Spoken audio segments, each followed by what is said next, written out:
Hi, everyone. Today on Uplit Reads, we are welcoming John Cribb, the author of Old Abe. We're launching him today, and we're so excited about this new historical fiction book about Abraham Lincoln. So welcome, John. Thank you, Megan. Thanks for having me. So I just wanted to ask you a few questions just to hook our readers to want to apply for this campaign. So why did you write about Abraham Lincoln? Well, the short answer is because I love Lincoln and I want other people to know him and hopefully love him as much as I do.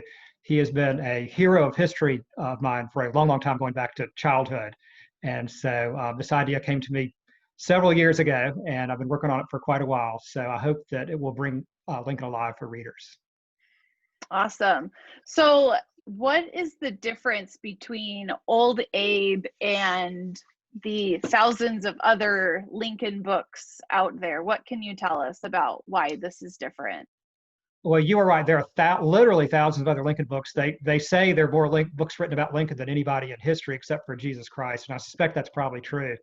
There are thousands and thousands, but the overwhelming majority of the Lincoln books out there are nonfiction. There are actually few novels, and I wanted to write this as historical fiction because I did want to try to bring Lincoln alive. I want to make him a walking, talking, breathing fellow and tell his story. So that's what I've tried to do. I've tried to tell his story faithfully so that you get an idea of who he really was. Awesome. I love that. And just looking at the cover, this is a beautifully published book. It has the cool deckled pages that are very kind of time of the time. I love that.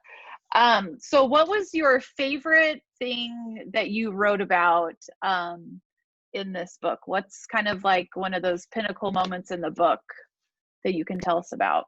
Well, I'll just pick one. To be honest, I have lots of favorites. And in this book, it does cover the last 5 years of Lincoln's life. So you're at his side, every scene, every chapter as he goes through this presidency and the Civil War. You're just living it with him.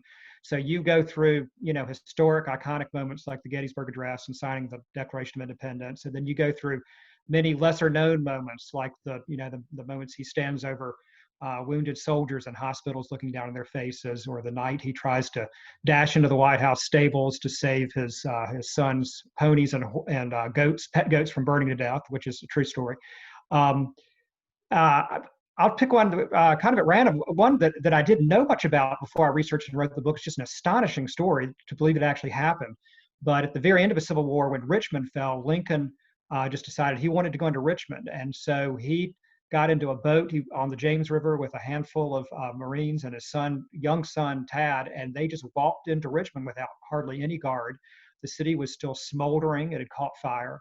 And of course, the Southerners there were just astonished all of a sudden that Abraham Lincoln was in their midst walking around them. And he found his way to the house where the Jefferson Davis family lived, the White House of the Confederacy. And I spent a little time there and wandered around Richmond. It's the kind of thing that would never happen today. But Yeah. as I say, it happened, and it's an astonishing story. That's awesome. Thanks so much.